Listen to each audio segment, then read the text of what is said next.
So this sucks. We are currently going 4.5, 5 miles per hour on one engine. We are Cam and Heather on Sea Clef, and we are on the trip of a lifetime. Come share in our adventures as we take you through the Great Lakes to Chicago, down through the river system of the Midwest, along the panhandle of Florida, across the Gulf of Mexico, and down the west side of Florida, crossing through the Okeechobee Waterway to eastern Florida. Then share in our adventures as we continue throughout the Bahamas and back up the eastern seaboard, finally returning to Canada on America's Great Loop. In this video, we cover 2 travel days, but in fact it was quite a bit longer due to an unfortunate circumstance that we faced with our starboard engine underway. Our travels continue to take us north on the AICW, departing from Southport, North Carolina, and arriving in Oriental, North Carolina, with a planned stop at an anchorage that ultimately wound up being at a marina in Sneads Ferry along the way.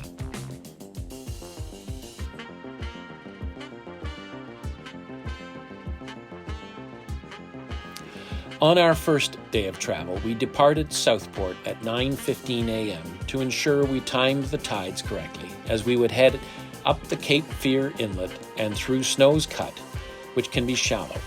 Today's travels were planned to be for an anchorage called Mile Hammock Bay, which would be about 60 nautical miles. But unfortunately, we didn't make it there. Good morning from the bridge of Sea Clef. We are underway from Southport. We are in Cape Fear River. Are you afraid? Yeah. No, we're fine. There's no issues here.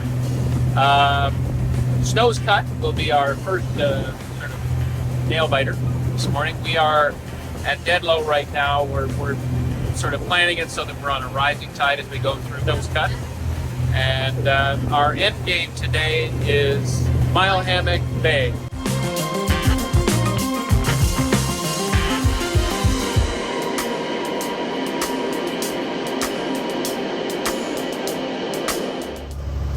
We are entering Snow's Cut, and this is a skinny spot coming off of Cape Fear before we head back into the AICW again, I guess. So a little skinny in here, but we're on a rising tide, and we're not too far past low tide, but our depths, we've got 7 feet right now, which is more than enough for us.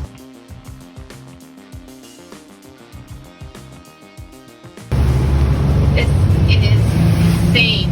The traffic. We're just at the end of Snow's Cut. And yeah, people are being very impatient. Check this out. I mean, he's just flying toward that bridge, high speed. Somebody else just flew by us at high speed, went by all these boats. I guess they're in a hurry. Look at this. We don't see this very often. We certainly see lots of sunken boats. A lot. So what we're seeing here is right there, a sailboat being raised. It's got the yellow airbags underneath it and a boat alongside it. And then I think the other vessel must have some divers in the water because it's got a dive flag up. Well, they gotta get to the airbag.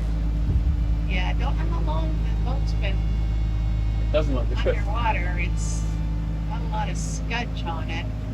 But I'm glad to see, boats being pulled out when stuff like that happens, because otherwise it just leaves such a mess in the water.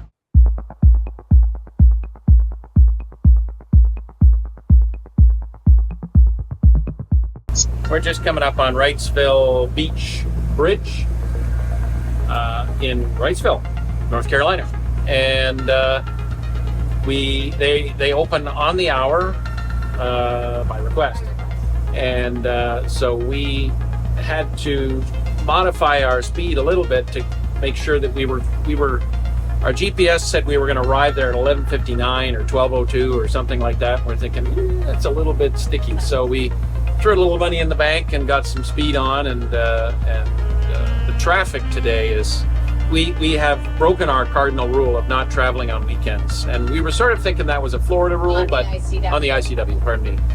We were thinking that was a Florida rule, but we were thinking that it's a sunny, beautiful day in North Carolina, and there are hundreds of boats out.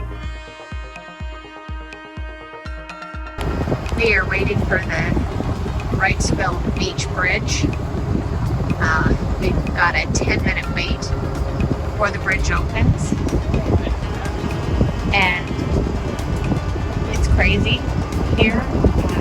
Wind and tide is against us hands. Trying to hold our position. I think we just done a 180. Maybe we'll go away from the bridge for a while and come back. It's just too hard to hold. It's a very busy channel.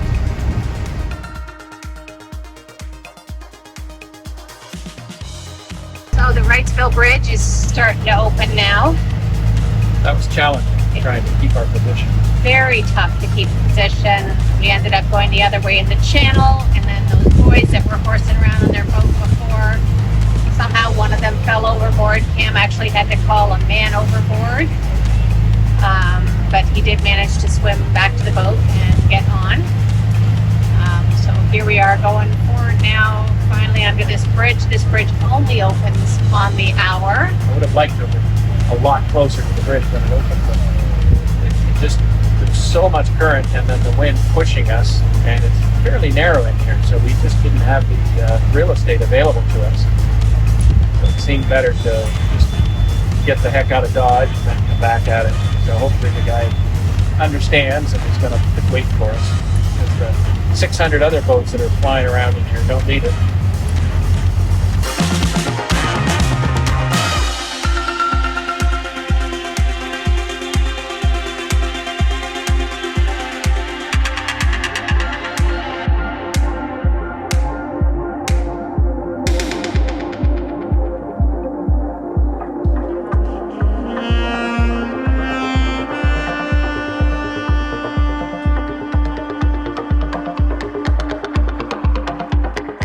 So this is the Figure 8 Island Swing Bridge.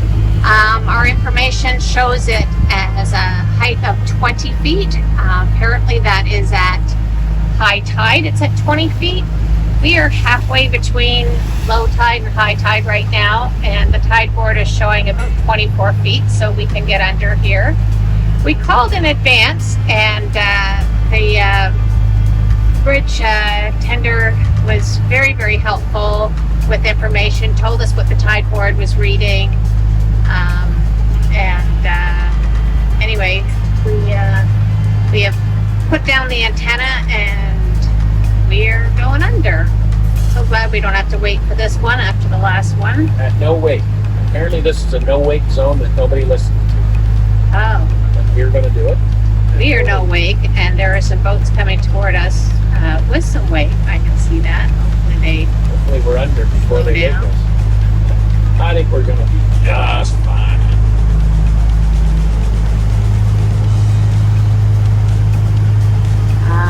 Looks like Lots and lots of room. lots of room up there.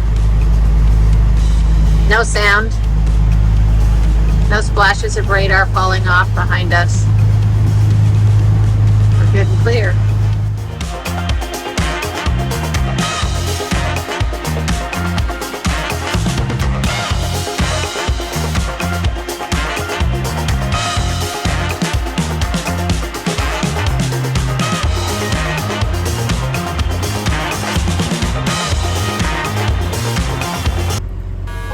So this sucks. We are currently going 4.5, 5 miles per hour on one engine.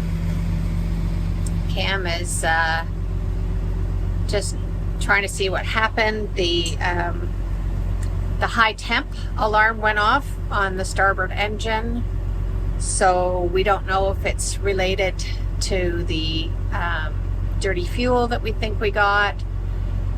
Cam says there's a possibility that we went over a plastic bag. Either way, we have killed the starboard engine.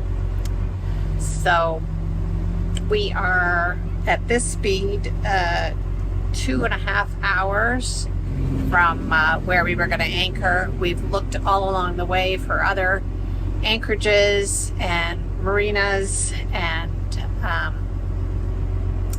we're really just in the middle of nowhere.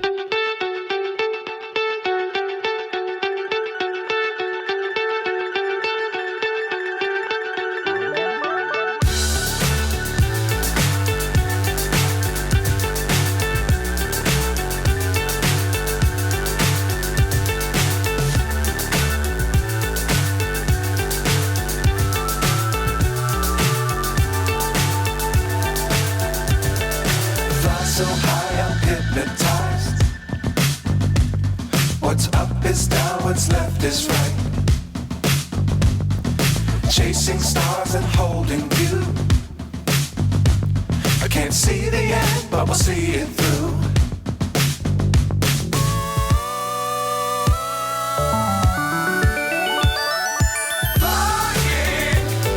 Well, as Heather may have already told you, we have run into an engine problem. It's overheating. I've done some troubleshooting, but today we're going to abort our anchorage, and there's a marina that has taken pity on us, Swan Point Marina. Thank you, Swan Point.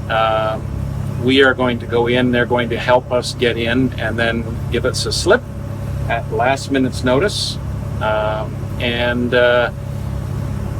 guess we'll assess it. If it's an impeller, then I can probably just take the back off of the pump and put a new impeller in, and that's the end of it. If I can't find all the pieces, then I'm not going to take the heat exchanger apart myself, so we'll have to wait for a mechanic to do that. I had checked the sea strainer, and the sea strainer was clean. There was some resistance to the ball valve for opening and closing the intake for the water, but it's a huge hose, so it's very possible that it's just a big ball valve. But we were a little concerned that we might have sucked up a bag, but I see no evidence of that. So and there was some moisture in the engine room, so there's a chance that the engine's just simply not getting enough water to stay cool. It's likely that we can turn the engines on briefly when we get into the marina, because we have significant current to deal with. So we may be able to just use the engines enough to get us into a slip and battle the currents. Although I gather they're going to give us a T-head, which is awesome. I don't want to turn the engine on if I don't have to. A T-head would be just a dream come true. They're going to give us a slip. They're going to give us power. They offered to drive us to dinner tonight. And so we might stay here for a bit. We are tied up at Swan Point Marina. It was a bit of a devil to get in here. We had quite a bit of wind and current on us on our stern, and we were trying to get in. There's a T-dock up there on the end, which is really very exposed to the AICW channel. So anyway, after a failed attempt at that, we were instructed to go in the entrance here, of which there's current and apparently a mound of silt on what would have been on our port side when we were coming in. After a 56.3 nautical mile journey, we arrived at Swan Point Marina in Sneads Ferry, where we worked with the marina to arrange for a mobile mechanic to come and service the boat. While there, we did go out for Mother's Day dinner at the Riverview Cafe, and we had a great time taking our bikes out to tour the town and even visit a local shrimp boat. We're in Sneads Ferry on our making lemonade out of lemons, and we were biking around. We found this place full of shrimp boats, and they got shrimp. There's some shrimp boat, and he's going to head 'em. What's head 'em mean? taking the heads off.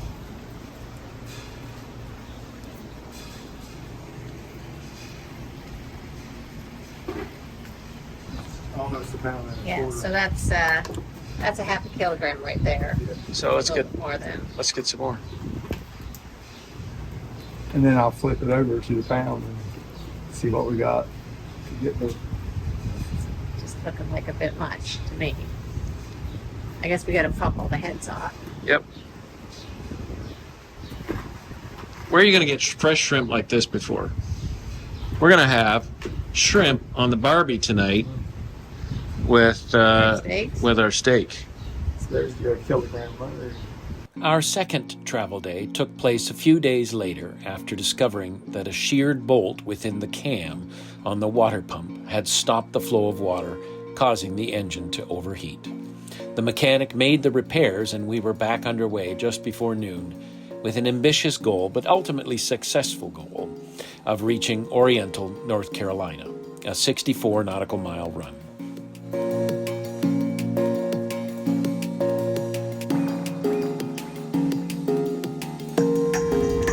Good afternoon from the bridge of Sea Clef. It is. It is afternoon.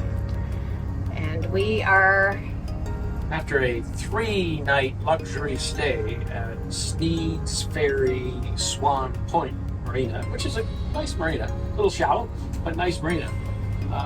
and real nice folks. Very helpful. Yeah, real nice folks, a little low on amenities. But yeah, we were there out of emergency because we lost an engine on the AICW. Currently, we're sitting here. We're probably only about a half hour away from Sneads Ferry at this point, but we are waiting for the Onslow Beach Bridge. Is that what Yep. it was? Onslow Beach Bridge, which opens on the hour and the half hour. So we gave them a radio call. So we got a 14-minute wait here, although I'm sure we must be down to 12 Yeah, minutes. 12 minutes now, actually 11 minutes. This is the Onslow Beach Bridge. Apparently it's a swing bridge. We thought it was a bascule bridge, one that raised up. So it's 12:30, it's opening up.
We are in Beaufort, or Morehead City. I don't know, they seem to be both right here. I think Beaufort's over on this side and Morehead City's over on that side.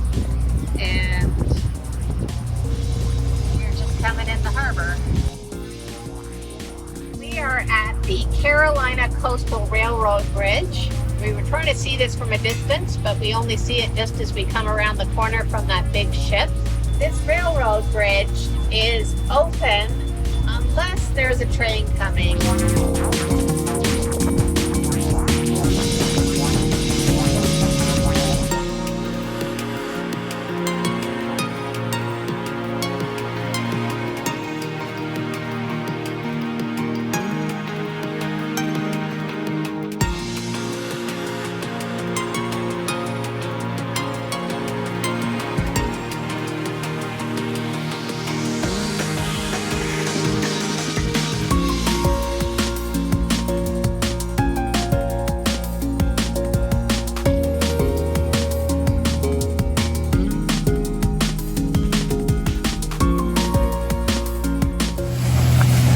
we are just entering the Sneads River. We are on a basically 3-mile crossing to get to Oriental. We've had a long day. We don't usually arrive at our destination this late, but it's going to be just about 5 p.m., probably 5 p.m. when we get to Oriental. So we had a late start, but we're happy to be underway again, and right about there is where we're going. Way up ahead. So we got 3 miles. We're taking it speed. I guess it's the third bit. I think we're over there. So yeah, we're just gonna get her done. So we've slowed down. We were, once we got around the green marker, we were getting pushed around quite a bit.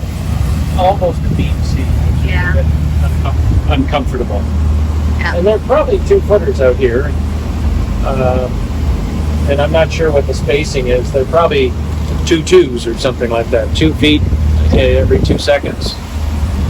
And so it's a little bit It was rolly out here. It was supposed to be 1 foot every 2 seconds. Yeah. So it's rolly. It's not choppy. It's rolly. So maybe they're longer. It's just the angle. Yeah, the angle's bad. After traveling at a rather speedy average of 11.4 knots, we reached Oriental, North Carolina at 5:15 p.m., traveling 64 nautical miles. We had deliberately pushed it as we had been leaving late that day. Fortunately, we were able to run at speed quite a bit of the day, which is not always possible on the AICW. The Oriental Marina and the town in general would be worth a visit for a day or two. Stay tuned for the next video, which will take us from Oriental across the Pamlico Sound, through the Pungo River and the Alligator River as we stage to make our crossing over the Albemarle Sound. If you enjoy watching our videos, make sure that you like and subscribe.